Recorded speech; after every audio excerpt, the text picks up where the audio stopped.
ઉઠો, જાગો અને જ્યાં સુધી ધ્યેય પ્રાપ્તિ ન થાય ત્યાં સુધી મંડ્યા રહો. આ મહામંત્ર આપી ભારતની નિદ્રાધીન પ્રજામાં પ્રાણ ફૂંકનાર તથા સમગ્ર યુરોપ, અમેરિકામાં ભારતની આધ્યાત્મિકતાની યશ પતાકા લહેરાવનાર સ્વામી વિવેકાનંદથી ભલા કોણ અજાણ હશે?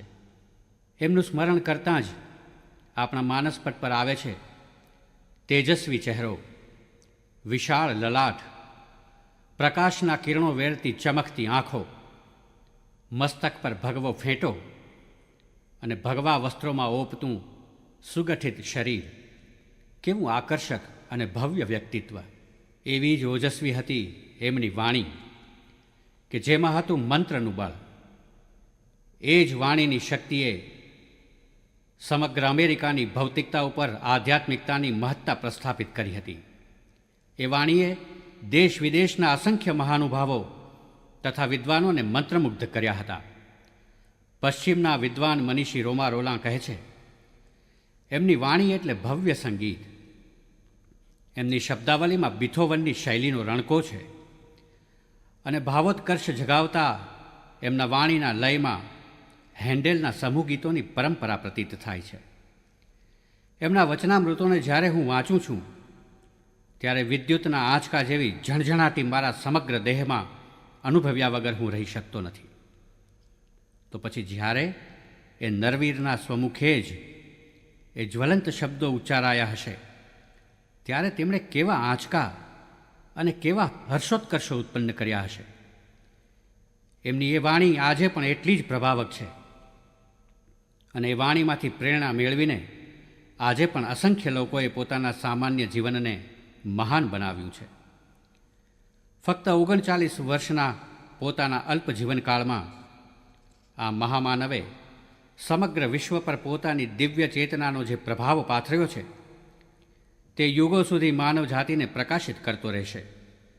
આવા મહામાનવના જીવન પ્રસંગોમાંથી ચાલો આપણે પણ પ્રેરણા મેળવીને આપણા જીવનને પ્રકાશિત કરીએ. કોલકાતાના સિમુલિયા વિભાગમાં રહેતું દત્ત કુટુંબ પ્રખ્યાત હતું, પૈસે ટકે સુખી હતું.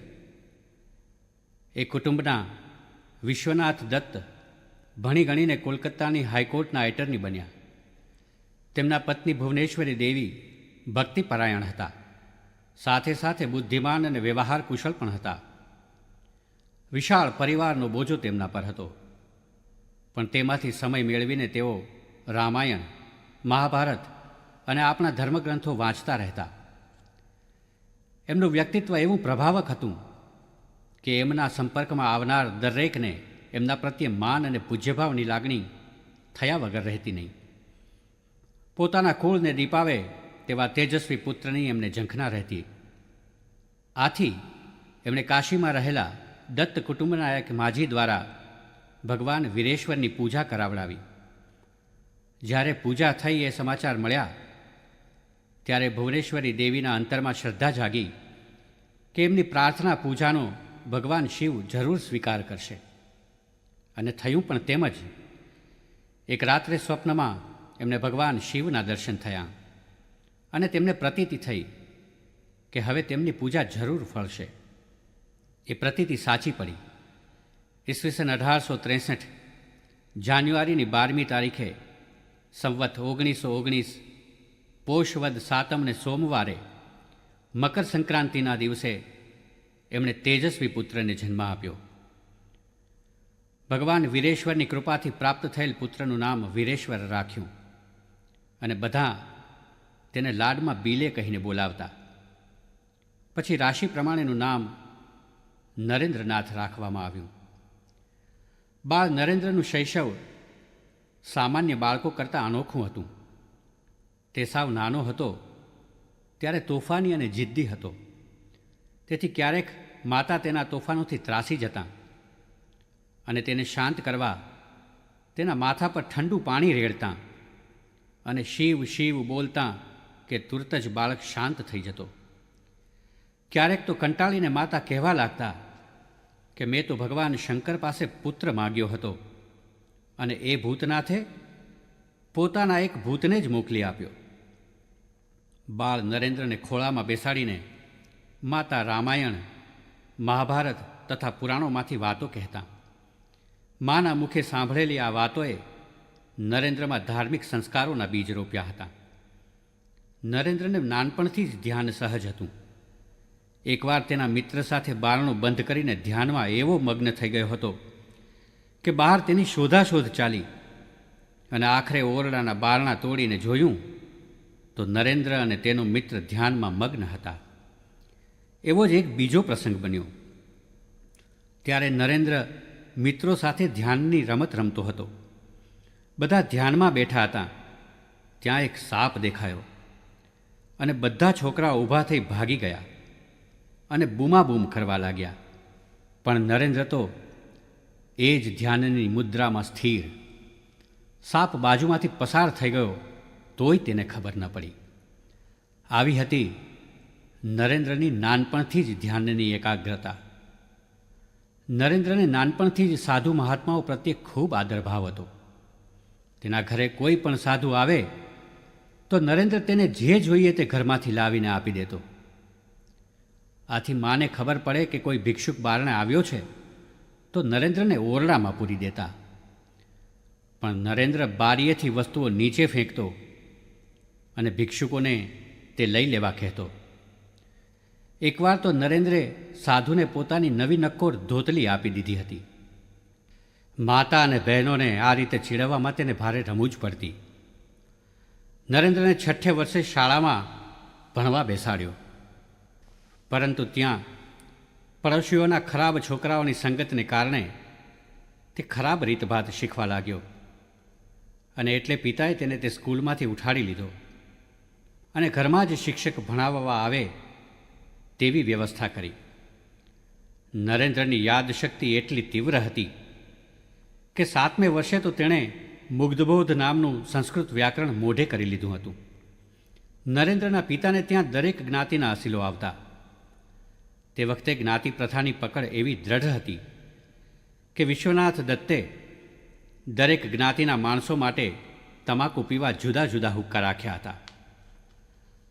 અલગ અલગ હુક્કા જોઈને નરેન્દ્રને મનમાં થયા કરતું કે શા માટે આવો ભેદ છે. એક જ્ઞાતિનો માણસ બીજી જ્ઞાતિના હુક્કામાંથી પીએ તો શું થાય? આથી એક દિવસ તેણે બધા હુક્કામાંથી 2-4 ઘૂંટ લઈને ચકાસી લીધું અને જાણી લીધું કે આ ભેદ સાવ નકામો છે. બાળપણથી જ નરેન્દ્રનો એવો સ્વભાવ હતો કે જ્યાં સુધી ખાતરી ન કરી લે ત્યાં સુધી તે કોઈ પણ વાતનો સ્વીકાર કરતો નહીં. આ અંગેનો એક બીજો પ્રસંગ પણ આ જ ગાળામાં બન્યો હતો. મિત્રના ઘેર આંગણામાં આવેલા વૃક્ષ ઉપર ચડીને બધા રમતા હતા. મિત્રના વૃદ્ધ દાદાને થયું કે છોકરાઓ પડી જશે તો આડું અવળું વાગી જશે. એટલે તેમણે કહ્યું, છોકરાઓ, ઝાડ પર ન ચડશો, તેના ઉપર એક બ્રહ્મ રાક્ષસ રહે છે, તે તમારી ડોકી મરડી નાખશે. આ સાંભળી છોકરાઓ બધા નીચે ઉતરી ગયા, પણ નરેન્દ્ર ઝાડ ઉપરથી નીચે ન ઉતર્યો. છોકરાઓએ બ્રહ્મ રાક્ષસનો ભય બતાવી ઉતરી જવા કહ્યું. ત્યારે તેણે કહ્યું, જો બ્રહ્મ રાક્ષસ ઝાડ પર રહેતો હોત તો ક્યારની મારી ડોકી મરડી નાખી હોત. કોઈ કહે એટલે માની ન લેવું, પણ એની સચ્ચાઈની ખાતરી કર્યા પછી જ એનો સ્વીકાર કરવો. એ સ્વામીજીના જીવનની વિશિષ્ટતાનું દર્શન આપણને એમના શૈશવકાળના પ્રસંગો દ્વારા સ્પષ્ટ થાય છે. નરેન્દ્રનું શાળાકીય શિક્ષણ પંડિત ઈશ્વરચંદ્ર વિદ્યાસાગરની મેટ્રોપોલિટન ઇન્સ્ટિટ્યુશન નામની શાળામાં થયું. અહીં નરેન્દ્રના સ્વભાવની અનેક વિશિષ્ટતાઓ પ્રગટ થવા લાગી. એક દિવસ વર્ગમાં શિક્ષક ભણાવતા હતા ત્યારે વિદ્યાર્થીઓ અંદરો અંદર વાતો કરતા હતા. તેમાં નરેન્દ્ર પણ હતો. શિક્ષકે વાતો કરતા વિદ્યાર્થીઓને ઊભા કરીને પ્રશ્નો પૂછ્યા. એમને કોઈને ન આવડ્યા. નરેન્દ્ર વાતો તો કરતો જ હતો, પણ એનું ધ્યાન શિક્ષકના ભણાવવામાં પણ હતું. એટલે તેણે તુરત જ સાચો જવાબ આપ્યો. શિક્ષકે વાતો કરતા બધા છોકરાઓને ઊભા રાખ્યા અને નરેન્દ્રને બેસી જવા કહ્યું. ત્યારે નરેન્દ્ર કહ્યું, સાહેબ, હું પણ ઊભો રહીશ, કેમ કે હું પણ વાતો કરતો હતો. આમ કહીને તે પણ ઊભો જ રહ્યો. સત્ય પ્રત્યેનો પ્રેમ અને સત્યનું પાલન એ પણ નરેન્દ્રમાં નાનપણથી જ રહેલું હતું. એક દિવસ વર્ગમાં શિક્ષક એક વિદ્યાર્થીને ખોટી રીતે મારી રહ્યા હતા. તેનું આવું અમાનુષી વર્તન જોઈને ક્રોધના આવેગમાં નરેન્દ્ર હસી પડ્યો. શિક્ષકે તે વિદ્યાર્થીને પડતો મૂકીને નરેન્દ્રને હાથમાં લીધો. તેનો કાન પકડીને બાંકડા ઉપર ઊભો કર્યો. તેનો કાન થોડો ચીરાઈ ગયો અને લોહી નીકળવા લાગ્યું. નરેન્દ્ર ક્રોધિત થઈને શિક્ષકને કહ્યું, મારો કાન શા માટે ખેંચો છો? અમને કોઈને મારવાનો તમને શું અધિકાર છે? ત્યાં જ ઈશ્વરચંદ્ર વિદ્યાસાગર અચાનક ત્યાં આવી ચડ્યા અને હકીકત સાંભળીને તે શિક્ષકને ઠપકો આપ્યો તથા નરેન્દ્રને પોતાની ઓફિસમાં લઈ જઈને શાંત પાડ્યો. ઘરે જઈને તેણે માતાને વાત કરી ત્યારે માએ કહ્યું, હવે આવી નિશાળમાં જવું જ નથી. પણ નરેન્દ્ર તો જાણે કંઈ જ બન્યું નથી એમ માનીને બીજા દિવસથી જ નિશાળે જવા લાગ્યો. પણ ચીરાયેલા કાનને મળતા ઘણી વાર લાગી. એક વખત ભૂગોળનો વર્ગ ચાલતો હતો. શિક્ષકે નરેન્દ્રને પ્રશ્ન પૂછ્યો. નરેન્દ્રે સાચો જવાબ આપ્યો તો પણ શિક્ષકે તેને ખોટો પાડ્યો. એટલે નરેન્દ્રે કહ્યું, મારો જવાબ સાચો છે તો તમે તેને કેમ ખોટો કહો છો? પણ શિક્ષકે નરેન્દ્રની વાત માની જ નહીં. નરેન્દ્ર વારંવાર આગ્રહ કરવા લાગ્યો એટલે શિક્ષક ગુસ્સે થઈને તેને સોટીથી મારવા લાગ્યા. નરેન્દ્રે સોટીનો માર ખાઈ લીધો પણ પોતાની સાચી વાત ન છોડી. ઘેર આવીને તેણે રડતા રડતા માતાને વાત કરી ત્યારે માએ તેને શાંત કરીને કહ્યું, બેટા, જો તારાથી કોઈ ભૂલ ન થઈ હોય તો તું જેને સત્ય સમજે છે તેના પર અડગ રહેજે. સચ્ચાઈને વળગી રહેવું એ જીવનને શુદ્ધ અને પવિત્ર બનાવવાનું મહાન કાર્ય છે.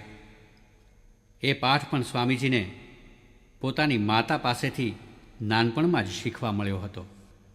નરેન્દ્રમાં સમય સૂચકતા, નિર્ભયતા અને કોઈ પણ પરિસ્થિતિમાં ગભરાયા વગર રસ્તો કાઢવાની આંતરસૂચ પણ બાળપણથી જ હતી. એક વખત મિત્રોની મદદથી તે નવગોપાલની વ્યાયામ શાળામાં એક હિંચકો ઊભો કરતો હતો. હિંચકા માટેનો થાંભલો ઊભો કરવા તેણે એક અંગ્રેજ ખલાસીની મદદ લીધી. પણ અચાનક થાંભલો પડતાં એ ખલાસીને સખત વાગ્યું અને તે બેભાન થઈ ગયો. બધાને લાગ્યું કે તે મરી ગયો છે. આથી બધા ત્યાંથી નાસી ગયા. નરેન્દ્ર અને તેના 2-3 મિત્રો જ ત્યાં રહ્યા. નરેન્દ્રે તત્કાળ પોતાના ધોતિયાનો છેડો ફાડીને પાટો તૈયાર કરી ખલાસીના મસ્તક પર બાંધ્યો. પછી મોઢા પર પાણી છાંટવા લાગ્યો. આથી થોડી વારમાં જ તે ભાનમાં આવી ગયો. પછી મિત્રોની મદદથી તેને બાજુની શાળામાં લઈ જઈ સુવડાવ્યો. ડૉક્ટરને બોલાવીને સારવાર કરાવી. એ ખલાસી જ્યાં સુધી સાજો ન થયો ત્યાં સુધી એની સારવાર કરી. એટલું જ નહીં, પણ પછી મિત્રો પાસે પૈસા ઉઘરાવીને તેને પૈસા આપીને વિદાય કર્યો. પરગજુતા, પરિસ્થિતિનો સામનો કરી તેમાંથી માર્ગ કાઢવાની આવડત અને બીજાનું કલ્યાણ કરવાની ભાવના જે સ્વામીજીના સમગ્ર જીવનમાં છવાયેલા જોવા મળે છે, તેની શરૂઆત તો તેમના બાળપણથી જ થઈ હતી. શાળાનો અભ્યાસ પૂર્ણ કર્યા પછી નરેન્દ્રે કોલકાતાની પ્રેસિડેન્સી કોલેજમાં પ્રવેશ મેળવ્યો. એ પછી તેઓ સ્કોટિશ ચર્ચ કોલેજમાં ભણ્યા. કોલેજના અભ્યાસકાળ દરમિયાન જ તેમની ઈશ્વર દર્શનની ઝંખના તીવ્ર બનવા લાગી. એ ઉંમરે પણ નરેન્દ્ર દ્રઢપણે માનતા કે ચારિત્ર્ય એ જ માનવ જીવનનો પાયો છે. બ્રહ્મચર્ય વગર આધ્યાત્મિક અનુભવ અશક્ય છે એમ તેમને જણાતું હતું. આથી કોલેજ કાળ દરમિયાન તેઓ બ્રહ્મચર્યનું કડકપણે પાલન કરતા. જે કોઈ મહાત્મા કે સાધુ પુરુષ મળે તેમને તેઓ એક જ પ્રશ્ન પૂછતા, તમે ઈશ્વરને જોયા છે? પરંતુ તેમને ક્યાંયથી એવો જવાબ હજુ સુધી મળ્યો ન હતો કે હા, મેં ઈશ્વરને જોયા છે. એક દિવસ તેઓ આ પ્રશ્નનો ઉત્તર મેળવવા બ્રાહ્મ સમાજના અગ્રણી મહર્ષિ દેવેન્દ્રનાથ ઠાકુર પાસે પહોંચી ગયા. તે વખતે દેવેન્દ્રનાથ ગંગામાં હોડીમાં રહીને સાધના કરતા હતા. નરેન્દ્ર ત્યાં જઈને એમને સીધો જ પ્રશ્ન કર્યો કે મહાશય, શું આપે ઈશ્વરને જોયા છે? આનો સીધો ઉત્તર આપવાને બદલે તેમણે કહ્યું, બેટા, તારી આંખો યોગીના જેવી છે. આ સાંભળીને નરેન્દ્રે ફરીથી એ જ પ્રશ્ન કર્યો અને ફરી તેમને એ જ જવાબ મળતા તેઓ નિરાશ થઈ પાછા ફરી ગયા. એ અરસામાં એમના કોલેજના પ્રિન્સિપાલ વિલિયમ હેસ્ટીએ વર્ગમાં સમાધિ અવસ્થાનું વર્ણન કરતી કવિ વર્ડ્સવર્થની કવિતા ભણાવતી વખતે કહ્યું, આવી સમાધિ શક્ય છે. આ યુગમાં આવી સમાધિ જોવી હોય તો દક્ષિણેશ્વરમાં રામકૃષ્ણ પરમહંસને જોઈ આવો. તેઓ વારંવાર આવી સમાધિમાં ચાલ્યા જાય છે. આમ નરેન્દ્રે રામકૃષ્ણ દેવનું નામ સર્વપ્રથમ પોતાના અંગ્રેજ પ્રિન્સિપાલના મુખે સાંભળ્યું હતું. ત્યારથી તેમને રામકૃષ્ણના દર્શન કરવાની ઈચ્છા જાગી હતી. કોલેજમાં અભ્યાસ કરી રહેલા નરેન્દ્ર માટે સારા ઘરની કન્યાઓના માગા આવવા લાગ્યા. માતા પિતા પણ તેના લગ્ન અંગે વિચારણા કરવા લાગ્યા. આ બધું જોઈને નરેન્દ્રે સ્પષ્ટપણે જણાવી દીધું કે મારે લગ્ન કરવા નથી. આ સાંભળીને તેના કાકા રામચંદ્ર દત્તે કહ્યું, જો તારે લગ્ન ન કરવા હોય તો પછી તું દક્ષિણેશ્વરમાં શ્રી રામકૃષ્ણ પાસે જા. આમ ફરીથી નરેન્દ્રને શ્રી રામકૃષ્ણ પાસે જવાનું સૂચન મળ્યું. સાંસારિક જીવન પ્રત્યે નરેન્દ્રને રુચિ જ નહોતી. આ વિશે તેમણે પોતે જ કહ્યું હતું કે યૌવનમાં પ્રવેશ કરતાં જ મારા માનસચક્ષુ સમક્ષ દરરોજ 2 ચિત્રો ખડા થતા. તેમાં એક ચિત્રમાં વૈભવ, વિલાસ, સુખ સમૃદ્ધિ, પત્ની, સંતાન વગેરે હતા, જ્યારે બીજા ચિત્રમાં અકિંચન, ત્યાગી, ઈશ્વર ચિંતનમાં લીન બનેલો, ખુલ્લા આકાશની નીચે વૃક્ષની છાયામાં પડ્યો રહેતો, જે કંઈ મળે તેનાથી દેહનું પોષણ કરી લેતો આત્મનિષ્ઠ સંન્યાસી દેખાતો. નરેન્દ્રને ત્યારે થતું કે ત્યાગ અને ભોગ બંને સ્થિતિઓમાં રહી શકવાની ક્ષમતા તેનામાં રહેલી છે. પણ પછી તો એવું થયું કે સંસારી જીવનનું ચિત્ર ધીમે ધીમે ઝાંખું થતું ગયું અને સંન્યાસી જીવનનું ચિત્ર વધારે સ્પષ્ટ અને ઉજ્જવળ થતું ગયું. તે સમયે તેને થતું હતું કે શાશ્વત સુખ તો કેવળ સંન્યસ્ત જીવનથી જ મળી શકશે. તેથી તે એવા પ્રકારનું જીવન ગાળવાનું નક્કી કરીને ઈશ્વરનું ચિંતન કરતાં કરતાં ઊંઘી જતો. એક દિવસ તેમના પડોશી સુરેન્દ્રનાથ મિત્ર દક્ષિણેશ્વર જઈ રહ્યા હતા. તેમની સાથે નરેન્દ્ર પણ શ્રી રામકૃષ્ણના દર્શન કરવા ગયો. શ્રી રામકૃષ્ણ તો નરેન્દ્રને જોતા વેત જ ઓળખી ગયા કે આ તો ધ્યાનસિદ્ધ ઋષિ. કોલકાતાના આવા ભૌતિક વાતાવરણમાંથી આવી ઊંચી આધ્યાત્મિક કક્ષા ધરાવતા યુવાનને જોઈને તેમને આનંદ થયો અને આશ્ચર્ય પણ થયું. શ્રી રામકૃષ્ણ દેવના આગ્રહથી નરેન્દ્રે થોડા ભજનો ગાયા. જ્યારે તેણે મન ચલો નિજ નિકેતને એ ભજન ગાયું ત્યારે તો શ્રી રામકૃષ્ણ સમાધિમગ્ન થઈ ગયા. નરેન્દ્રને તેના પ્રિન્સિપાલે વર્ણવેલી સાચી સમાધિની સ્થિતિનું સ્પષ્ટ દર્શન થયું. તેના ઉપર શ્રી રામકૃષ્ણ દેવના વ્યક્તિત્વનો ઊંડો પ્રભાવ પડ્યો. પછી તેઓ જ્યારે બીજી વાર મળવા ગયા ત્યારે તેમણે પેલો પ્રશ્ન કે જે દરેક મહાત્માને તેઓ પૂછતા હતા તે પૂછી નાખ્યો. મહાશય, શું આપે ઈશ્વરને જોયા છે? તેમને ઉત્તર મળ્યો, હા, જેવી રીતે હું તને અહીં જોઉં છું તેવી જ રીતે હું ઈશ્વરને જોઉં છું. ફેર એટલો જ કે હું એને વિશેષ સ્પષ્ટતાથી જોઉં છું. ઈશ્વરને જોઈ શકાય. જેવી રીતે તારી સાથે વાત કરું છું એ જ રીતે ઈશ્વરની સાથે પણ વાત કરી શકાય. પણ એવી દરકાર કોણ કરે છે? સ્ત્રી, પુત્ર, ધન અને સંપત્તિ માટે લોકો આંસુની નદીઓ વહાવે છે, પરંતુ ઈશ્વરને માટે કોણ એવું કરે છે? જો કોઈ મનુષ્ય સાચા હૃદયથી ઈશ્વરને માટે આંસુ સારે તો જરૂર એને ઈશ્વરના દર્શન થાય. આ સાંભળીને નરેન્દ્ર તો દિગ્મૂઢ બની ગયો. આખરે એને એક એવા પુરુષ મળ્યા ખરા કે જેમણે ઈશ્વરને જોયા છે. એટલું જ નહીં, પણ તેઓ તો બીજાને પણ એના દર્શન કરાવી શકે તેમ છે.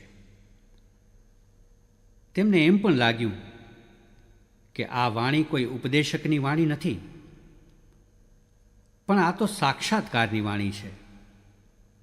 શ્રી રામકૃષ્ણ દેવની પવિત્રતા, મહાનતા અને અનુભૂતિની સચ્ચાઈના રણકારથી નરેન્દ્ર અત્યંત પ્રભાવિત થઈને પાછા ફર્યા. ફરી બીજી વખતે તો તેમને અનોખો જ અનુભવ થયો. આ વખતે શ્રી રામકૃષ્ણ દેવે તેમની છાતી ઉપર પોતાનો જમણો પગ મૂકી દીધો અને એમનો સ્પર્શ થતાં જ નરેન્દ્રનું સમગ્ર અસ્તિત્વ શૂન્યમાં લઈ પામવા લાગ્યું. ત્યારે નરેન્દ્ર બોલી ઉઠ્યા, મહાશય, આપ આ શું કરી રહ્યા છો? ઘેર મારા માતા પિતા છે. આ સાંભળીને શ્રી રામકૃષ્ણ હસી પડ્યા અને નરેન્દ્રની છાતી ઉપર હાથ ફેરવતા બોલી ઉઠ્યા, ઠીક છે, હમણાં ભલે આ બધું બંધ રહે. વખત આવ્યે બધું થઈ રહેશે. અને તત્ક્ષણ નરેન્દ્રનો એ અનુભવ શમી ગયો. પશ્ચિમની કેળવણીથી રંગાયેલા પ્રખર બુદ્ધિમાન, પાશ્ચાત્ય તત્વજ્ઞાનનો અભ્યાસ કરી પોતાના મનને દ્રઢ બનાવનાર નરેન્દ્રને સમજાયું નહીં કે એકાએક આ શું બની ગયું. તેમના બુદ્ધિવાદી માનસને આ અનુભવથી આકરો ફટકો લાગ્યો. તેમણે ગમે તેમ કરીને પણ આ રહસ્યનો તાગ મેળવવા પ્રયત્ન કર્યો અને નક્કી કર્યું કે હવે શ્રી રામકૃષ્ણની પાસે જવામાં પૂરી સાવધાની રાખવી. પણ ફરી વખત તેની સાવધાનીના તમામ પ્રયત્નો નિષ્ફળ ગયા. શ્રી રામકૃષ્ણના સ્પર્શથી તેઓ ઊંડી સમાધિમાં ઉતરી ગયા. શ્રી રામકૃષ્ણે તેમની આ સમાધિ દશામાં તેમનો સઘળો પૂર્વ વૃત્તાંત જાણી લીધો. આ વિશે શ્રી રામકૃષ્ણે શિષ્યોને પાછળથી કહ્યું હતું કે નરેન્દ્ર તો પૂર્ણ અવસ્થાએ પહોંચેલો ધ્યાનસિદ્ધ ઋષિ છે અને જે દિવસે તેને પોતાના ખરા સ્વરૂપનું જ્ઞાન થશે તે દિવસે તે સ્વેચ્છાએ યોગ બળથી પોતાનું શરીર છોડી દેશે. શ્રી રામકૃષ્ણના ત્યાગ, પવિત્રતા અને સતત ઈશ્વર ભક્તિનો નરેન્દ્ર ઉપર ઊંડો પ્રભાવ પડ્યો અને તેઓ હવે વારંવાર દક્ષિણેશ્વર જવા લાગ્યા. શ્રી રામકૃષ્ણ તો નરેન્દ્રને પહેલેથી જ ઓળખી ગયા હતા, પણ પાશ્ચાત્ય સંસ્કૃતિના પ્રભાવ હેઠળ ઘડાયેલું એમનું ભૌતિક મન હજુ શ્રી રામકૃષ્ણને સમજી શકતું ન હતું. પણ શ્રી રામકૃષ્ણને પણ ક્યાં ઉતાવળ હતી. એમણે નરેન્દ્રને ક્યારેય સીધો ઉપદેશ આપ્યો નહીં, ક્યારેય કોઈ કાર્ય કરવાની મનાઈ કરી નહીં. તે મૂર્તિ પૂજામાં નથી માનતો તો શું થયું, એનોય સમય આવશે એમ માનીને એના નિરાકાર ઈશ્વર ચિંતનને એમણે ક્યારેય અટકાવ્યું નહીં. એ સર્વત્ર વિલસી રહેલા બ્રહ્મને સ્વીકારતો નથી તો રામકૃષ્ણને એનોય વાંધો ન હતો. એક દિવસ તે પ્રતાપચંદ્ર હાજરા સાથે વાર્તાલાપ કરી રહ્યો હતો કે આ તે કેવું, આ કુંજોય બ્રહ્મ ને આ પ્યાલોય બ્રહ્મ ને આ પાણી બ્રહ્મ. અંદરની રૂમમાં રહેલા શ્રી રામકૃષ્ણ આ સાંભળી બહાર આવ્યા અને નરેન, આ તું શું કહે છે? એમ કહીને સ્પર્શ કરી જ દીધો અને નરેનનું આખું વિશ્વ બ્રહ્મમય બની ગયું. એને બ્રહ્મની એવી નક્કર અનુભૂતિ થઈ અને પાછી આ અનુભૂતિ દિવસો સુધી રહી. તેથી પછી ક્યારેય તે બધું જ બ્રહ્મ છે એનો વિરોધ કરી શક્યો નહીં. અનુભૂતિઓ દ્વારા એવું પ્રત્યક્ષ જ્ઞાન આપીને શ્રી રામકૃષ્ણે નરેન્દ્રના મનને એવું તૈયાર કર્યું કે ભવિષ્યમાં યુરોપ, અમેરિકામાં એ જ્ઞાન સૂર્યનો પ્રકાશ સર્વત્ર પ્રસરી રહ્યો. નરેન્દ્રની આત્મશક્તિઓને શ્રી રામકૃષ્ણ જ જાણતા હતા. તેથી જ તેઓ નરેન્દ્રને ઉત્કટતાથી ચાહતા હતા. એક દિવસ ઘણા ભક્તો અને યુવાનો બેઠા હતા. ત્યારે નરેન્દ્રને જોઈને શ્રી રામકૃષ્ણે બધાને ઉદ્દેશીને કહ્યું, જુઓ જુઓ, સરસ્વતીના પ્રકાશથી નરેન્દ્ર કેવો પ્રકાશી રહ્યો છે. ગુરુદેવની વાતથી બધા નરેન્દ્રની સામે જોવા લાગ્યા, પણ કોઈને એવો વિશિષ્ટ પ્રકાશ દેખાયો નહીં. શ્રી રામકૃષ્ણે નરેન્દ્રને પૂછ્યું, સૂતા પહેલાં તું કોઈ પ્રકાશ જુએ છે? નરેન્દ્રે હા કહી. એટલે શ્રી રામકૃષ્ણે કહ્યું, હા, બરાબર છે, આ યુવાન તો ધ્યાન સિદ્ધ છે. ફરી એકવાર જ્યારે તેઓ બ્રાહ્મ સમાજી ભક્તોની સાથે બેઠા હતા ત્યારે નરેન્દ્ર પણ ત્યાં હાજર હતા. એમના પર દ્રષ્ટિ પડતાં જ નરેન્દ્રના તેજોમય ભાવિનું ચિત્ર એમને દેખાયું. સભા પૂરી થતાં એમણે ભક્તોને કહ્યું, કેશવમાં તેને પ્રખ્યાત કરનારી એક શક્તિ છે તો નરેન્દ્રમાં એવી 18 છે. કેશવ અને વિજયમાં મેં જ્ઞાન પ્રકાશ મીણબત્તી જેવો જોયો, જ્યારે નરેન્દ્રમાં તો એ પ્રચંડ સૂર્યની પેઠે પ્રકાશતો જોયો. શ્રી રામકૃષ્ણ નરેન્દ્રની આ આંતરશક્તિઓને પોતાના ભાવિ કાર્યો માટે પોષણ આપતા રહ્યા, યોગ્ય દિશામાં વાળતા રહ્યા.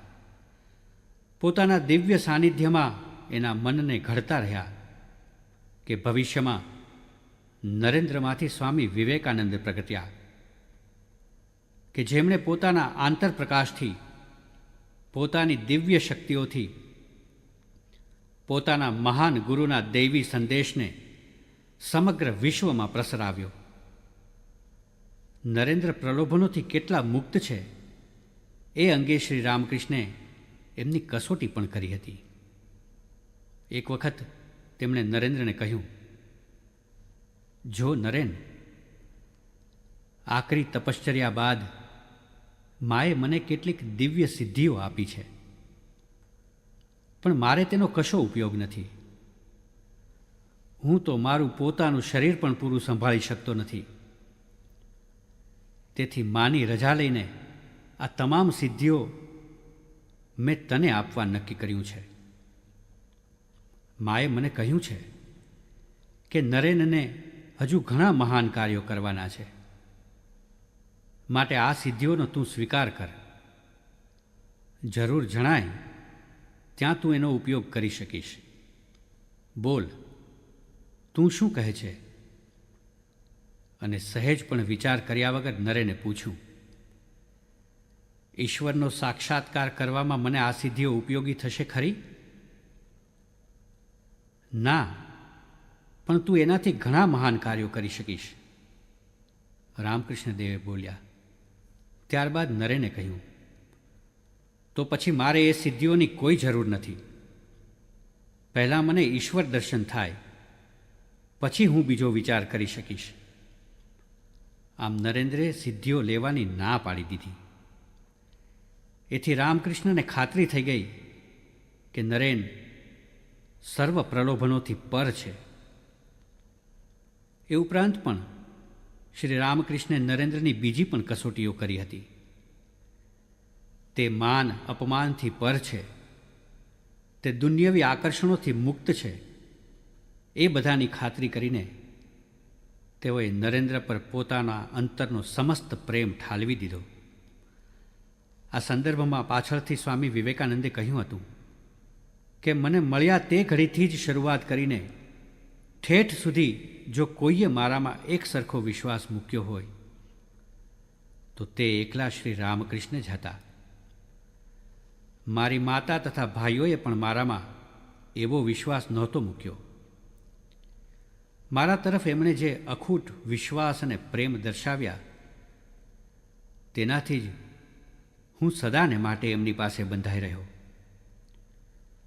બીજા માણસને કેમ ચાહવો તે તો એકલા એ જ જાણતા હતા. સંસારીઓ તો માત્ર સ્વાર્થ સાધી લેવા પ્રેમનો ડોળ જ કરતા હોય છે. નરેન્દ્રે પણ શ્રી રામકૃષ્ણની કસોટીઓ અનેક વાર કરી હતી. તેમાં જ્યારે તેમણે જાણ્યું કે શ્રી રામકૃષ્ણ રૂપિયા કે પૈસાનો સ્પર્શ કરી શકતા નથી, કોઈ પણ ધાતુનો સ્પર્શ સુદ્ધા કરી શકતા નથી, જો અજાણતા પણ ધાતુનો સ્પર્શ થઈ જાય તો તેમના હાથ ઠરડાઈ જાય છે. નરેન્દ્રને આ વાત માનવામાં આવતી ન હતી. આથી તેમણે એક દિવસ જ્યારે શ્રી રામકૃષ્ણ કોલકાતા ગયા હતા ત્યારે શ્રી રામકૃષ્ણની પથારીની નીચે રૂપિયાનો સિક્કો મૂકી દીધો. શ્રી રામકૃષ્ણ પાછા આવ્યા ત્યારે નરેન્દ્ર ઓરડાના એક ખૂણામાં ઊભા રહીને શું બને છે તે જોવા લાગ્યા. શ્રી રામકૃષ્ણ જેવા પથારીમાં બેઠા કે જાણે કે વીછીએ ડંખ માર્યો હોય તેમ તુરત જ ઊભા થઈ ગયા. તેથી બીજા શિષ્યે પથારી ખંખેરતા ખણાના કરતો રૂપિયો નીચે પડ્યો. નરેન્દ્ર આ જોઈને ચૂપચાપ ઓરડાની બહાર નીકળી ગયા અને શ્રી રામકૃષ્ણ પણ જાણી ગયા કે નરેન્દ્રે જ તેમની આ કસોટી કરી હતી. હજુ તો નરેન્દ્રની બીએની પરીક્ષાનું પરિણામ પણ નહોતું આવ્યું અને તેમના પિતાનું અચાનક અવસાન થતાં નરેન્દ્રના કુટુંબ ઉપર અણધારી આફત ઉતરી આવી. ઘરમાં સૌથી મોટા નરેન્દ્ર હતા, તેથી ઘરની જવાબદારી તેમના પર આવી પડી. પિતાનો સ્વભાવ અતિ ઉદાર હોવાથી ઘરમાં ખાસ બચત પણ નહોતી અને પિતાના આશ્રય રહેતાં સગાઓએ મુખ ફેરવી લીધું. કોઈ મદદ કરવા આગળ આવ્યું નહીં. ઘરમાં આર્થિક પરિસ્થિતિ વિકટ બની ગઈ. તે એટલી હદ સુધી કે ખાવાના પણ સાસા પડવા લાગ્યા. ઘણીવાર તો એવું પણ બનતું કે ઘરમાં બહુ જ ઓછી રસોઈ થઈ શકી હોય ત્યારે નરેન્દ્ર છાના માના રસોડામાં જઈને જોઈ લેતા અને પછી માને કહેતા કે આજે મિત્રના ઘેર જમીને આવ્યો છું. દિવસો સુધી આવી કપરી સ્થિતિમાં તેઓ નોકરીની શોધમાં એક ઓફિસથી બીજી ઓફિસે ધક્કા ખાતા, પણ ક્યાંયથી નોકરી મળતી ન હતી. આથી એક દિવસ તેમના મનમાં વિચાર ઝબકી ગયો કે શ્રી રામકૃષ્ણ તો જગદંબા સાથે વાતો કરે છે, તો પછી એમના દ્વારા જગદંબાને કહીને મારી આર્થિક મુશ્કેલીઓને દૂર કરી શકાશે. આમ વિચારીને તેમણે એક દિવસ શ્રી રામકૃષ્ણને આ વાત કરી અને તેમની કપરી આર્થિક મુશ્કેલી દૂર થાય તેવી જગદંબાને પ્રાર્થના કરવા વિનંતી કરી. ત્યારે શ્રી રામકૃષ્ણે કહ્યું, બેટા, હું આવી માગણી ન કરી શકું. તું પોતે મંદિરમાં જઈને જગદંબાને કહે તો જ થાય. જો આજે મંગળવાર છે, રાત્રે કાલી મંદિરમાં જજે, માને સાષ્ટાંગ પ્રણામ કરજે અને તેમની પાસે ઇષ્ટ વરદાન માગી લેજે. નરેન્દ્ર જેવા મંદિરમાં પ્રવેશ્યા અને મૂર્તિની સામે ઊભા રહ્યા તો મૂર્તિ સાક્ષાત જગદંબા રૂપ બની ઝળહળી રહી. તેમણે સાષ્ટાંગ પ્રણામ કરીને પ્રાર્થના કરી, માં, મને વિવેક આપ, વૈરાગ્ય આપ, જ્ઞાન આપ, ભક્તિ આપ. પ્રાર્થનાથી એમનું મન શાંત થઈ ગયું. જગદંબાનો દિવ્ય પ્રકાશ એમના હૃદયમાં છવાઈ ગયો. પાછા આવ્યા ત્યારે શ્રી રામકૃષ્ણે તેમને પૂછ્યું કે જગદંબા પાસે માગી લીધું ને? ત્યારે તેમણે કહ્યું, અરે એ તો હું ભૂલી જ ગયો. શ્રી રામકૃષ્ણે એમને બીજી વખત મોકલ્યા. ત્યારે પણ તેઓ ભૂલી ગયા. ફરી ત્રીજી વખત મોકલ્યા ત્યારે તેમણે ખાસ યાદ રાખ્યું હતું કે મા પાસે આર્થિક મુશ્કેલી દૂર કરવાની માગણી કરવાની છે. પણ જેવા મા જગદંબા પાસે ઊભા કે તેમને થોડા રૂપિયા પૈસા માગવાની શરમ આવી. તેમને થયું કે આ તો કોઈ મહારાજા પાસે બે શેર રીંગણા માગવા જેવી વાત છે. તેથી તેમણે માને પ્રાર્થના કરતાં કહ્યું, મા, મને ધન સંપત્તિ નથી જોઈતી. તું મને જ્ઞાન, વિવેક, વૈરાગ્ય અને ભક્તિ આપ. પછી જ્યારે શ્રી રામકૃષ્ણે આ વાત જાણી ત્યારે તેઓ પ્રસન્ન થઈ ગયા અને કહ્યું કે તું ભોગ સંપત્તિ માટે સર્જાયો જ નથી. પછી રામકૃષ્ણે જ તેમને આશીર્વાદ આપતા કહ્યું, જા, તારા કુટુંબીજનોને સાદા અન્ન વસ્ત્રની કદી તંગી નહીં પડે. નરેન્દ્રે જો મા પાસે ધન સંપત્તિ માગી હોત તો તેઓ અતિ શ્રીમંત બન્યા હોત. પણ એવા તો અસંખ્ય શ્રીમંતો પૃથ્વી પર આવીને ચાલ્યા ગયા. એમની કોને ખબર છે? પણ નરેન્દ્રે જગદંબા પાસે જ્ઞાન, વૈરાગ્ય અને વિવેક માગ્યા તો તેઓ એ મેળવીને વિશ્વવંદ્ય વિભૂતિ સ્વામી વિવેકાનંદ બની ગયા. એ પછી શ્રી રામકૃષ્ણને ગળામાં દર્દની શરૂઆત થઈ. દર્દ ધીમે ધીમે વધવા લાગ્યું. નરેન્દ્રને આ દર્દ ગંભીર લાગતાં તેમણે ઊંડી તપાસ કરાવી અને કેન્સરનું નિદાન થયું. તેમને સારવાર માટે કોલકાતા લઈ જવામાં આવ્યા. ત્યાં નરેન્દ્રની રાહબરી હેઠળ બધા શિષ્યોએ શ્રી રામકૃષ્ણની 24 કલાક સેવા શુશ્રૂષાની જવાબદારી વહેંચી લીધી. નિષ્ણાત ડૉક્ટરની સારવાર, શિષ્યો અને શ્રી મા શારદા દેવીની કાળજીભરી સંભાળ છતાં રોગ વધતો જ ગયો. આથી નરેન્દ્ર પણ ખૂબ જ ગંભીર બની ગયા. તેમણે ગુરુભાઈઓને કહ્યું, ગુરુદેવની માંદગી ગંભીર છે. આપણે જે કંઈ આધ્યાત્મિક પ્રગતિ કરવી હોય તે આ સમયે જ કરી લેવી જોઈએ.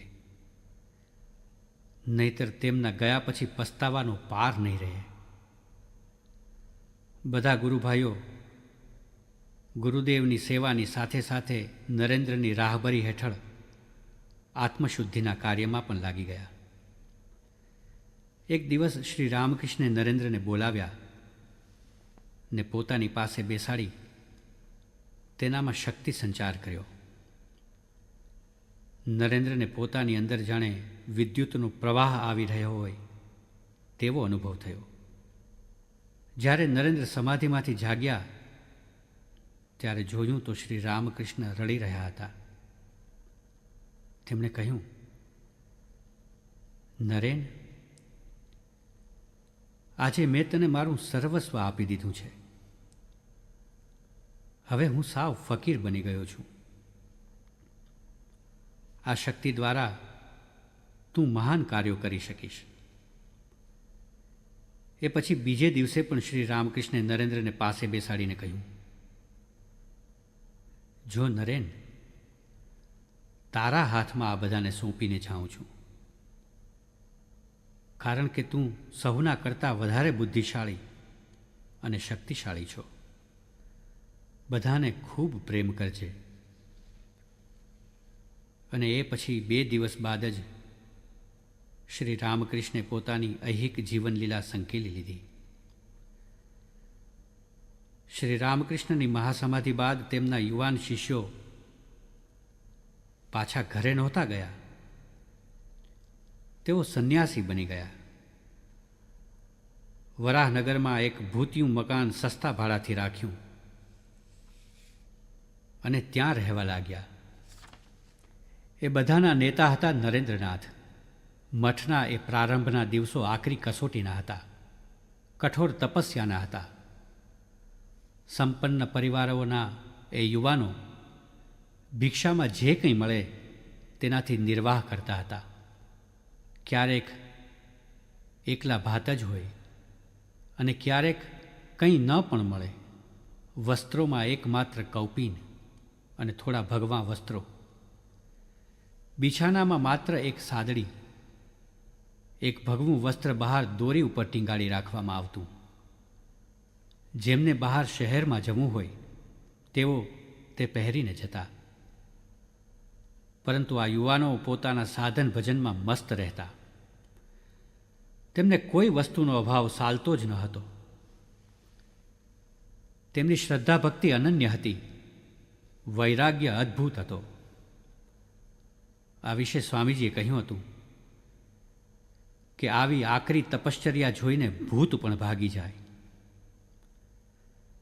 પણ શ્રી રામકૃષ્ણ દેવના આ યુવાન શિષ્યોને ગુરુદેવે પ્રેમના સૂત્રથી એવા બાંધ્યા હતા કે તેઓમાંથી કોઈ મઠ છોડીને ક્યાંય ગયું નહીં. તેઓએ બધાએ વિધિવત સંન્યાસ ગ્રહણ કર્યો અને સંન્યાસીના નવા નામ ધારણ કર્યા. નરેન્દ્રનું સંન્યસ્તનું નામ હતું સ્વામી વિવેકાનંદ. સ્વામીજીને તો ભારતનું નવજાગરણ કરવું હતું, ભારતની સુપ્ત ચેતનાને જાગૃત કરવી હતી.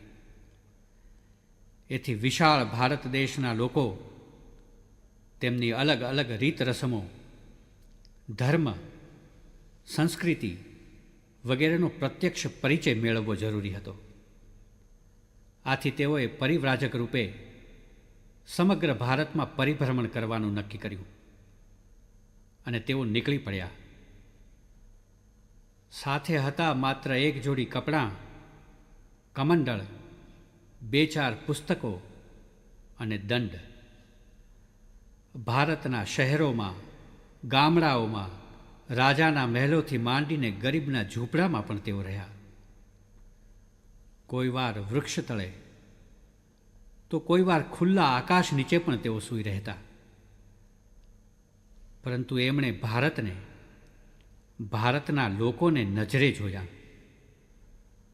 ભારતનું ગૌરવ, ભારતનું તેજ, ભારતનો ધર્મ શામાં રહેલા છે એનું સ્પષ્ટ દર્શન પણ તેમણે આ પરિવ્રાજક દશામાં મેળવ્યું. આ પરિવ્રાજક રૂપે તેઓ કાશ્મીરથી કન્યાકુમારી અને પોરબંદરથી કલકત્તા સુધી ફરી વળ્યા. આ પરિભ્રમણ દરમિયાન તેમને ઘણા અનુભવો થયા. તે વખતે સ્વામીજી કાશીમાં હતા. દુર્ગા માતાના મંદિર પાસેથી પસાર થતા હતા ત્યારે વાંદરાઓનું ટોળું એમની પાછળ પડ્યું. એટલે સ્વામીજી દોડવા લાગ્યા, એટલે વાંદરાઓ પણ તેમની પાછળ દોડવા લાગ્યા. દૂરથી એક વૃદ્ધ સાધુએ આ દૃશ્ય જોઈને બૂમ પાડી, સાધુ, ભાગો મત, ખડે રહો ઓર સામના કરો. આ સાંભળીને સ્વામીજી ઊભા રહી ગયા. પાછા ફરીને વાંદરાઓની સામે જોવા લાગ્યા. સ્વામીજી ઊભા રહી ગયા એટલે વાંદરાઓ પણ ઊભા રહી ગયા. સ્વામીજી સ્થિર નજરે વાંદરાઓની સામે જોતા હતા. તેથી વાંદરાઓ એક એક કરીને ભાગી ગયા.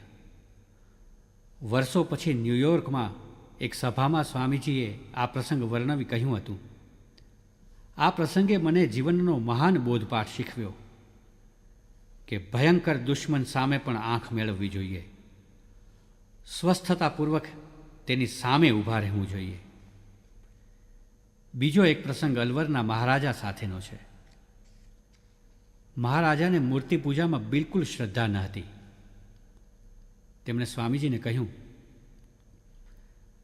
મને માટી, ધાતુ કે પથ્થરની પૂજા કરવી બિલકુલ ગમતી નથી. એના જવાબમાં સ્વામીજીએ દિવાલ પર ટાંગેલી મહારાજાની છબી ઉતરાવી અને દીવાનને તેના પર થૂંકવા કહ્યું. આવું સાંભળીને બધા ધ્રુજી ગયા. દીવાન તો શું, કોઈ પણ એ છબી પર થૂંકવા તૈયાર ન થયું. ત્યારે સ્વામીજીએ મહારાજાને કહ્યું, આ તો માત્ર છબી છે, કાગળનો ટુકડો માત્ર, પણ લોકો એમાં આપને જુએ છે, એટલે છબી પ્રત્યે પણ એમને આપના જેટલો જ આદર છે. એ જ રીતે લોકો મૂર્તિમાં ભગવાનને જુએ છે. મૂર્તિ તેમને ભગવાનનું, પોતાના ઈષ્ટદેવનું સ્મરણ કરાવે છે. આ સાંભળીને મહારાજા મંગલસિંહે સ્વામીજીના ચરણોમાં પડીને કહ્યું, સ્વામીજી, આજે આપે મને મૂર્તિ પૂજાનું સાચું રહસ્ય સમજાવ્યું.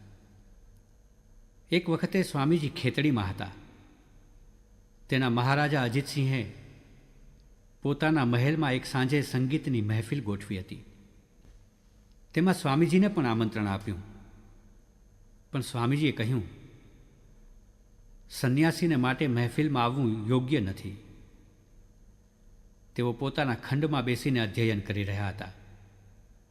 જ્યારે ગાયિકાને ખબર પડી કે સ્વામીજીએ ના પાડી છે, તેથી તેને ભારે દુઃખ થયું અને તેણે હૃદયના એ ઊંડા દર્દ સાથે ગીત ગાવાનું શરૂ કર્યું. પ્રભુ મોરે અવગુણ ચિત્ત ન ધરો, સમદર્શી હૈ નામ તિહારો, અબ મોહે પાર કરો. તેની આંતરવેદના સ્વામીજી સુધી પહોંચી ગઈ. સ્વામીજીને થયું કે સર્વ કંઈ બ્રહ્મરૂપ છે, તો સંન્યાસીને વળી ભેદ કેવો? તેઓ રાજાના સંગીત કક્ષમાં પહોંચી ગયા. ગાયિકાને આશીર્વાદ આપ્યા. કહેવાય છે કે ગાયિકાએ પછી મહેફિલોમાં ગાવાનું છોડી દીધું અને પછી પ્રભુ ભક્તિના જ ગીતો ગાવા લાગી. જયપુરમાં સ્વામીજીએ સંસ્કૃત વ્યાકરણના એક નિષ્ણાત પંડિત પાસે પાણીનીનું વ્યાકરણ શીખવાનું શરૂ કર્યું.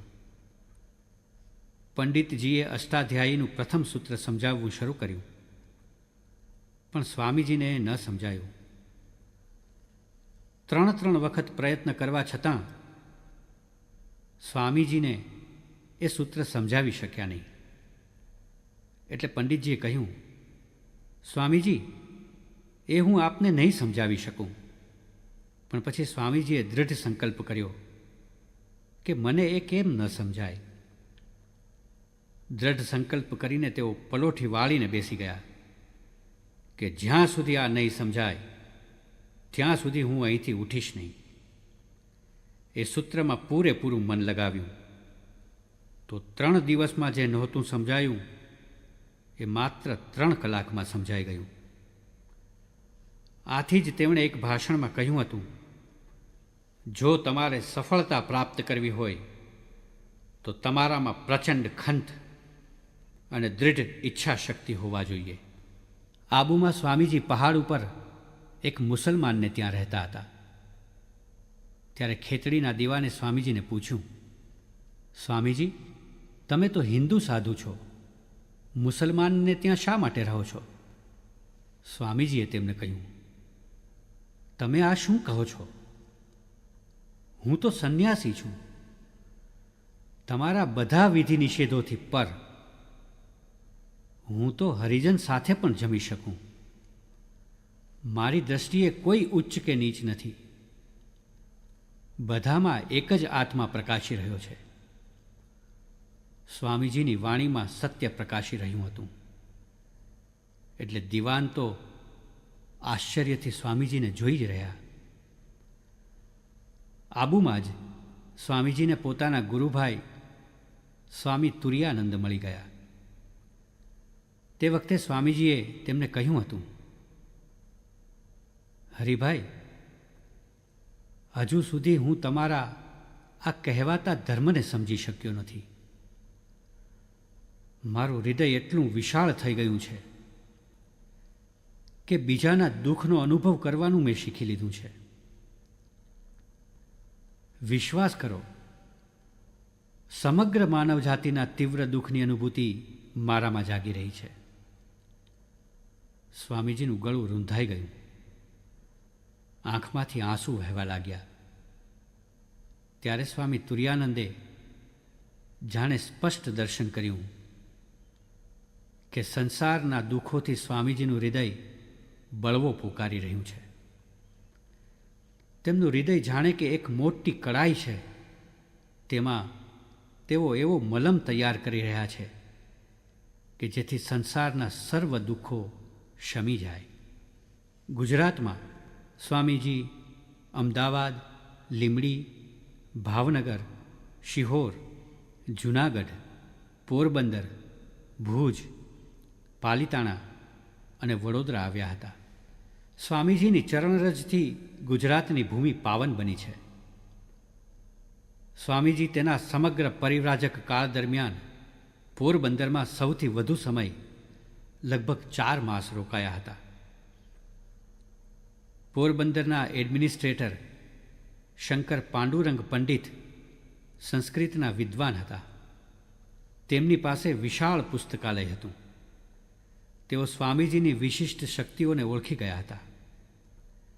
તેમને ત્યાં સ્વામીજી 4 મહિના રોકાયા હતા ને તેમણે શંકર પાંડુરંગ પંડિતને વેદોના અનુવાદમાં સહાય કરી તથા તેઓ પોતે ફ્રેન્ચ ભાષા શીખ્યા.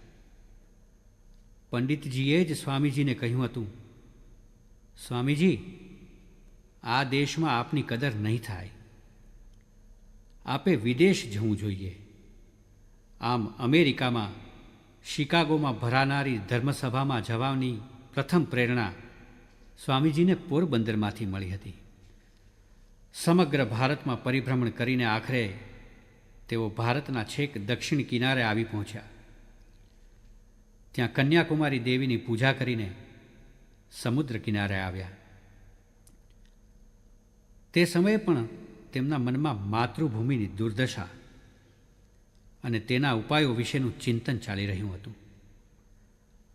પછી તેઓ સમુદ્રમાં તરતા તરતા થોડે દૂર આવેલા એક વિશાળ ખડક ઉપર પહોંચ્યા.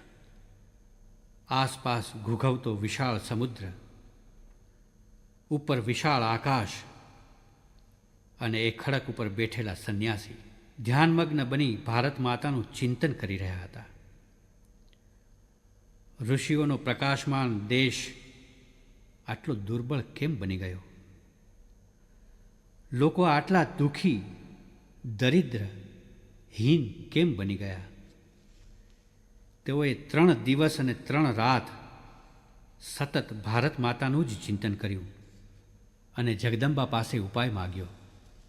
ભારતના ઇતિહાસમાં આવું ક્યારેય બન્યું નથી કે એક સંન્યાસી પોતાની માતૃભૂમિને પ્રકાશવંતી, સમૃદ્ધિથી છલકાતી બનાવવા ધ્યાન કરે. આજે એ શિલા વિવેકાનંદ શિલા તરીકે ઓળખાય છે અને ત્યાં સ્વામીજીનું ભવ્ય સ્મારક રચવામાં આવ્યું છે. આ ચિંતનમાં સ્વામીજીને ભારતની દુર્દશાના કારણો સ્પષ્ટ રીતે પ્રગટ થયા. પહેલું, સાચા ધર્મની સમજનો અભાવ. બીજું, રાષ્ટ્રભાવનાનો લોપ. ત્રીજું, નિમ્ન વર્ગના લોકોની અવહેલના. અને ચોથું, સ્ત્રીઓની દુર્દશા. મુખ્ય આ 4 કારણો સ્પષ્ટ થતાં તેમને જણાયું કે ભારતની આ સમસ્યાઓનો ઉકેલ લાવવો હોય તો પ્રજામાં સાચા શિક્ષણની આવશ્યકતા છે. તે માટે ધન જોઈશે અને તેમણે સંકલ્પ કર્યો કે હું સાગર પાર કરીને અમેરિકા જઈશ અને ભારતના કરોડો દરિદ્ર નારાયણો માટે સહાય મેળવી લાવીશ. 1893માં તેઓ અમેરિકા જવા નીકળ્યા.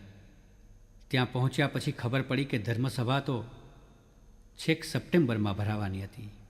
વળી ધર્મસભામાં પ્રવેશ મેળવવા ઓળખપત્ર જોઈએ અને ઓળખપત્ર મેળવવાની તારીખ પણ જતી રહી છે.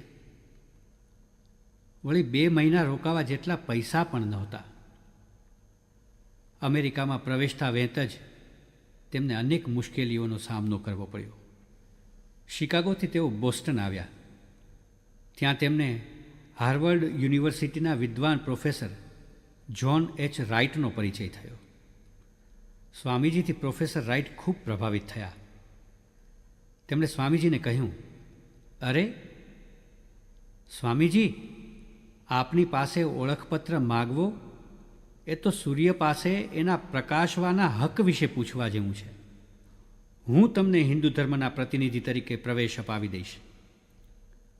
ભલામણ ચિઠ્ઠીમાં તેમણે લખ્યું કે આપણા તમામ વિદ્વાન પ્રોફેસરોના જ્ઞાનને ભેગા કરીએ તો પણ જેમનું જ્ઞાન ચડી જાય એવી આ વ્યક્તિ છે. એમને ધર્મસભામાં સ્થાન મળવું જ જોઈએ. પછી પ્રોફેસર રાઇટે શિકાગો સુધીની ટિકિટ પણ કઢાવી આપી. સ્વામીજી બોસ્ટનથી શિકાગો જવા નીકળ્યા.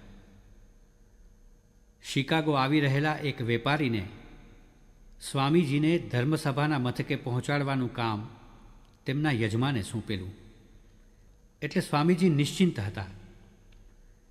તેમણે ભલામણ ચિઠ્ઠી અને સરનામાવાળું કવર વેપારીને આપી દીધું. શિકાગો રેલવે સ્ટેશનની ભીડમાં એ વેપારી તો ક્યાંય નીકળી ગયો અને સ્વામીજી સ્ટેશન પર એકલા રહી ગયા. તે આખી રાત તેમણે માલસામાન રાખવાના એક ખોખામાં કડકડતી ઠંડીમાં વિતાવી. ભૂખ, તરસ અને થાકથી સ્વામીજીનું શરીર મ્લાન થઈ ગયું હતું. તેઓ ફૂટપાથની એક ધારે બેસી ગયા અને જગદંબાને પ્રાર્થના કરી કહેવા લાગ્યા, હે માં, તારી ઈચ્છા પ્રમાણે થાઓ. અને ત્યાં તો થોડીવારમાં રસ્તાની સામેના એક બંગલાનું બારણું ખુલ્યું. એક જાજરમાન સ્ત્રી બહાર આવી. સ્વામીજી પર દ્રષ્ટિ પડતાં તેમની પાસે આવીને પૂછ્યું, શું આપ ધર્મસભાના પ્રતિનિધિ છો? સ્વામીજીએ હા પાડી અને પોતાની મુશ્કેલીઓ કહી. ત્યારે તે બાનું મિસિસ હેલે કહ્યું, આપ અમારે ત્યાં રહો, આરામ કરી સ્વસ્થ થાઓ, પછી હું જ આપને ધર્મસભામાં લઈ જઈશ. જગન્માતાએ સ્વામીજીની પ્રાર્થના સાંભળી અને ધર્મસભામાં જવાની સઘળી વ્યવસ્થા ગોઠવાઈ ગઈ. બીજે દિવસે એટલે કે સપ્ટેમ્બરની 11મી તારીખ ઈસવીસન 1893માં શિકાગોની આર્ટ ઇન્સ્ટિટ્યૂટના હોલ ઓફ કોલમ્બસમાં સવારે 10 વાગે ધર્મસભાનો પ્રારંભ થયો. વિશ્વભરમાંથી વિવિધ ધર્મોના પ્રતિનિધિઓ આવેલા હતા. હોલમાં બેઠેલા સુશિક્ષિત જનોની સંખ્યા હતી 7,000ની. સભામાં એક પછી એક ધર્મોના પ્રતિનિધિઓ બોલવા આવતા હતા. જ્યારે સ્વામીજીનું નામ બોલાયું ત્યારે તેમણે કહ્યું, હમણાં નહીં. પછી બીજી વાર બોલાયું ત્યારે પણ તેમણે ના પાડી. પણ પછી બપોરની સભામાં તો તેમનું નામ બોલાતાં જ તેઓ ઊભા થઈ મંચ પર આવ્યા. તેમણે સરસ્વતીને પ્રણામ કર્યા, ગુરુદેવને પ્રણામ કર્યા અને ભાષણની શરૂઆત કરી. ઉદ્બોધન કર્યું, અમેરિકાના મારા બહેનો અને ભાઈઓ, આ ઉદ્બોધને જ જાદુ કર્યું. આ શબ્દો બધા જ શ્રોતાઓના હૃદયને સ્પર્શી ગયા અને આખો હોલ તાળીઓના ગડગડાટથી ગુંજી ઉઠ્યો. પછી તો તેમના 10 મિનિટના ટૂંકા વ્યાખ્યાને સમગ્ર સભાને મંત્રમુગ્ધ કરી દીધી. તેમનું વ્યાખ્યાન અગાઉથી તો તૈયાર કરેલું હતું જ નહીં, પણ એ સ્વામીજીના આત્મામાંથી આવેલું હતું. એમાં ભારતના સનાતન ધર્મની વાત હતી. સર્વ ધર્મ પ્રત્યેનો આદરભાવ હતો. પ્રત્યેક ધર્મની મહાનતાનો સ્વીકાર હતો અને હિન્દુ સંસ્કૃતિની વિશેષતાનું પ્રાગટ્ય હતું. વળી એમનું વ્યાખ્યાન ભલે માત્ર 10 જ મિનિટનું હતું, પણ એમાં તેમની તપસ્યાની શક્તિ હતી. તેમની જીવનભરની સાધનાનો નિચોડ હતો. આથી આ વ્યાખ્યાન સર્વના હૃદયમાં છવાઈ ગયું અને સ્વામીજી એક જ દિવસમાં વિશ્વવિખ્યાત બની ગયા. પછી તો એમના વ્યાખ્યાનો સાંભળવા લોકો ઉમટી પડતા, પણ ધર્મસભામાં તેમના વ્યાખ્યાનો સૌથી છેલ્લે રાખવામાં આવતા, કે જેથી લોકો બેસી રહે ને બીજાના વ્યાખ્યાનો પણ સાંભળે. ભગવો સાફો અને લાંબા કોટ ઉપર કમરબંધ બાંધેલા એ ભારતીય સાધુને નિરખવા અમેરિકનો રસ્તા ઉપર ઊભા રહી જતા. શેરીઓમાં અને જાહેર રસ્તા ઉપર એમના ભીંત ચિત્રો ચોંટાડવામાં આવ્યા હતા અને નીચે ભારતના હિન્દુ સંન્યાસી સ્વામી વિવેકાનંદ એટલા જ શબ્દો લખવામાં આવતા. રસ્તે જતા આવતા ઘણા લોકો આ ચિત્રને આદરપૂર્વક નમન કરતા. ધર્મસભા પૂરી થયા પછી અમેરિકાના નાના મોટા ઘણા શહેરોમાં સ્વામીજીના વ્યાખ્યાનો યોજાતા. જિજ્ઞાસુઓને માટે સ્વામીજીએ વેદાંતના વર્ગો પણ શરૂ કર્યા હતા. અમેરિકામાં એક ભાષણમાં સ્વામીજીએ કહ્યું હતું, કોઈ પણ પરિસ્થિતિમાં જે વિચલિત થતો નથી એ જ સાચો વીર પુરુષ કહેવાય. કોલેજના કેટલાક યુવાન છોકરાઓએ સ્વામીજીના આ વાક્યની પરીક્ષા કરી. એકવાર સ્વામીજી કોઈ ગામડામાં વ્યાખ્યાન આપતા હતા, ત્યારે એકાએક એમના કાન પાસેથી ધણાણા કરતી બંદૂકની ગોળીઓ પસાર થઈ ગઈ. પણ સ્વામીજી સહેજ પણ વિચલિત ન થયા. જે રીતે ભાષણ આપતા હતા એ જ રીતે ભાષણ આપવાનું ચાલુ રાખ્યું. પેલા યુવાનોએ આવીને ક્ષમા માગતા કહ્યું, આપ સાચે જ વીર પુરુષ છો. એક વખત અમેરિકામાં એક નિગ્રો કુલીએ સ્વામીજી સાથે હસ્તધૂનન કરવા હાથ લંબાવ્યો અને બોલ્યો, મેં સાંભળ્યું છે કે આપ અમારી જાતિના છો. આપના ગૌરવથી નિગ્રો જાતિ ગૌરવ અનુભવે છે. એમ કહી સ્વામીજી સાથે હાથ મિલાવી હસતા હસતા પાછો ગયો. ત્યારે તેમના ભક્તે કહ્યું, કેમ તમે કહ્યું નહીં કે હું નિગ્રો નથી? આપ આપનો સાચો પરિચય કેમ આપતા નથી? ત્યારે તેમણે કહ્યું, શું આપણે બીજાને હલકા દેખાડીને પોતે ઊંચા બનીશું? એના માટે તો મેં જન્મ ધારણ કર્યો નથી. અમેરિકામાં સ્વામીજીએ વેદાંતના વર્ગો ચલાવ્યા અને વેદાંત સોસાયટીની સ્થાપના કરી. તેઓ પૂર્વની આધ્યાત્મિકતા અને પશ્ચિમના વિજ્ઞાનનો સમન્વય થાય એવું ઈચ્છતા હતા. અમેરિકામાં તેમને ઘણા ઉત્તમ શિષ્ય શિષ્યાઓ મળ્યા કે જેના દ્વારા એમના વેદાંતના પ્રચાર પ્રસાર કાર્યને વેગ મળ્યો. સ્વામીજી પેરિસ અને લંડન પણ ગયા. ત્યાં ઇંગ્લેન્ડમાં પણ એમણે વર્ગો ચલાવ્યા. આવા જ એક વર્ગમાં મિસ માર્ગારેટ નોબલ આવ્યા હતા અને પછી તો સ્વામીજી ઇંગ્લેન્ડમાં રોકાયા અને વર્ગો લીધા ત્યાં સુધી તેઓ વર્ગોમાં નિયમિત હાજરી આપવા લાગ્યા. તેઓ સ્વામીજીની સાથે ભારત આવ્યા અને બ્રહ્મચર્યની દીક્ષા લઈને તેઓ ભગિની નિવેદિતા બન્યા. તેમણે સ્વામીજીના આદેશ પ્રમાણે કોલકાતામાં કન્યા કેળવણીની પ્રથમ સ્કૂલ સ્થાપી.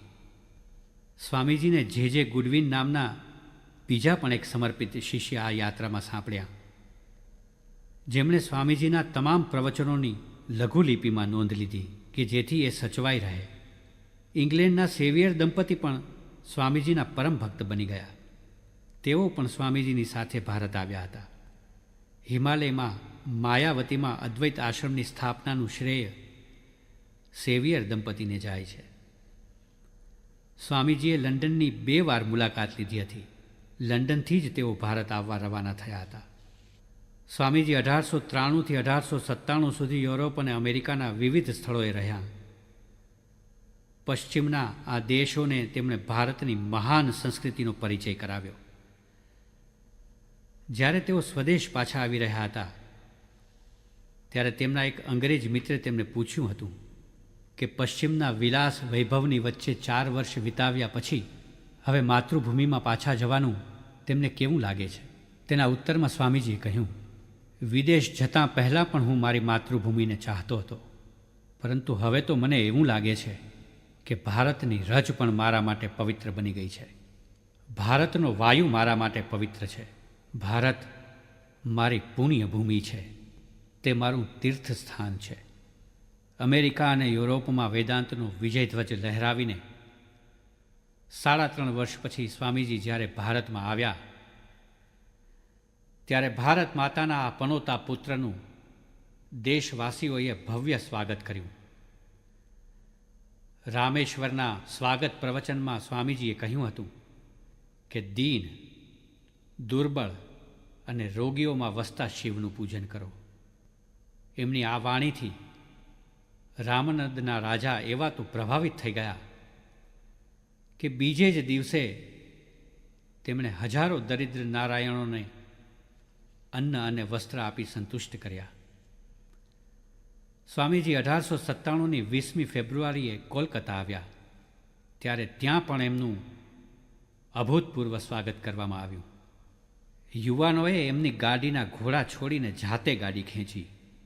અસંખ્ય માનવ મેદની ભારત માતાના આ પનોતા પુત્રને સત્કારવા ઉમટી પડી હતી. જાણે તેઓ યુદ્ધમાં વિજય મેળવીને પાછા ફરેલા વિજયી રાજા હતા. વિશ્વમાં જડવાદી સભ્યતા સામે આધ્યાત્મિકતાનો વિજય પ્રસ્થાપિત કરનાર તેઓ એક વીર સેનાપતિ હતા. પરંતુ એમની પાસે નહોતું લશ્કર કે નહોતા શસ્ત્રો. એમની પાસે તો હતી ઈશ્વરીય શક્તિ અને પોતાનો દ્રઢ સંકલ્પ. આ બેથી તેમણે સમગ્ર વિશ્વમાં આધ્યાત્મિકતાનો ઉદય કરાવી દીધો. ભારતને અને સમગ્ર વિશ્વને તેમણે સંદેશ આપ્યો કે ઉઠો, જાગો અને ધ્યેય પ્રાપ્તિ સુધી મંડ્યા રહો. ભારતમાં આવીને તેમણે અનેક કાર્યો હાથ પર ધર્યા. તેમાં રામકૃષ્ણ મઠ અને મિશનની સ્થાપનાનું મહાન કાર્ય પણ હતું. આ સંસ્થાનું મુખ્ય ધ્યેય આત્મનો મોક્ષાર્થ, જગત હિતાય છે તથા શિવ જ્ઞાને જીવ સેવાનું રહેલું છે. આ ઉદ્દેશને સાથે રાખીને આજે સમગ્ર વિશ્વમાં રામકૃષ્ણ મઠ મિશનની અનેક શાખાઓ કાર્યરત છે. ભગિની નિવેદિતા દ્વારા બાલિકા વિદ્યાલયની સ્થાપનાનું કાર્ય પણ તેમણે આ સમય દરમિયાન જ કર્યું. ઉપરાંત માયાવતીમાં, હિમાલયમાં અદ્વૈત આશ્રમની સ્થાપના કરી કે જ્યાં કોઈ મૂર્તિ કે છબી રાખીને તેની પૂજા કરવામાં નથી આવતી. સ્વામીજીએ સૈકાઓથી સૂતેલા ભારતને જગાડવાનું કાર્ય કર્યું. તેમણે રાષ્ટ્ર ચેતના કે જે લુપ્ત થવા લાગી હતી તેને પુનઃ ઝંકૃત કરીને રાષ્ટ્ર ચેતનાના પ્રવાહને વહેતો કર્યો. એમના એક વિદેશી શિષ્યા જોસેફાઇન મેકલાઉડે જ્યારે તેમને પૂછ્યું કે સ્વામીજી, હું આપની શું સેવા કરી શકું, ત્યારે સ્વામીજીએ તેમને જણાવ્યું કે ભારતને પ્રેમ કરો. એમના બીજા વિદેશી શિષ્યા ભગિની નિવેદિતા કહે છે, મેં તેમના પ્રત્યેક ઉચ્છ્વાસમાં ભારતને પ્રગટતું જોયું છે. સ્વામીજી ભારતનું મૂર્તિમંત સ્વરૂપ બની ગયા હતા. એથી જ એમના અંતરમાંથી સીધી આવતી વાણી સહુને સ્પર્શી ગઈ. સ્વામીજીની એ દૈવી વાણીથી સમગ્ર ભારત જાગી ઉઠ્યું. શું ધર્મ કે શું તત્વજ્ઞાન, શું કેળવણી કે શું ઇતિહાસ, શું રાષ્ટ્રભાવના કે શું માનવ પ્રેમ, આ દરેકમાં શ્રી રામકૃષ્ણના આ મહાન શિષ્યે વેદાંતની નવી શક્યતાઓ રજૂ કરીને એક નવો જ માર્ગ કંડારી આપ્યો. આ ઉપરાંત પણ તેમણે આપેલા વ્યવહારુ વેદાંતમાં બુદ્ધિ અને લાગણીનો, વ્યવહારિકતા અને આધ્યાત્મિકતાનો તથા વ્યક્તિ અને સમાજના કલ્યાણનો વિશેષ સુભગ સમન્વય જોવા મળે છે. પ્રત્યેક મનુષ્યની અંદર દિવ્યતા રહેલી છે એવી ઘોષણા કરી એને જગાડવાની પ્રેરણા આપીને આ યુગ પુરુષે ધર્મની નવી પરિભાષા આપી. સંન્યાસના ભગવા રંગ પર પણ રાષ્ટ્રીયતાનો તેજસ્વી રંગ શોભી ઉઠે છે. એની તેમણે જગતને પોતાના દ્રષ્ટાંત દ્વારા જ પ્રતીતિ કરાવી આપી. 39 વર્ષના ટૂંકા આયુષ્ય કાળમાં સ્વામીજીએ સમગ્ર વિશ્વ માટે જે કાર્ય કર્યું હતું તે અજોડ છે. જ્યારે તેમને જણાયું કે હવે જગદંબાનું કાર્ય પૂરું થયું છે ત્યારે તેમણે ઐહિક લીલા સંકેલવા માંડી. તેઓ વધુ ને વધુ અંતર્મુખ બનતા ગયા. 1902ની 4 જુલાઈએ રાત્રે તેમણે ઐહિક લીલા સંકેલી લીધી અને મહાસમાધિ પ્રાપ્ત કરી. એ વિશે એમણે પોતે જ કહ્યું હતું. એવું બને ખરું કે આ દેહમાંથી નીકળી જવાનું અને આ દેહને એક જીર્ણ વસ્ત્રની જેમ ફેંકી દેવાનું મને બહેતર લાગે, પણ મારું કાર્ય તો અવિરત ચાલ્યા જ કરશે. ભારતની આધ્યાત્મિકતાથી સમગ્ર વિશ્વ ઉપર વિજય મેળવવાનું, ભોગમાં રત પશ્ચિમના જગતને આધ્યાત્મિક માર્ગે વાળવાનું તથા ધર્મોના વાળાઓને દૂર કરી સમગ્ર વિશ્વમાં સંવાદિતા સ્થાપવાનું અને સર્વધર્મ સમન્વય સાધવાનું સ્વામીજીનું કાર્ય આજે પણ ચાલી રહ્યું છે. આવો આપણે એ મહામાનવના ચરણોમાં પ્રણામ કરી પ્રાર્થીએ કે એમણે કંડારી આપેલા માર્ગે ચાલી શકીએ એવી શક્તિ તેઓ આપણને આપે.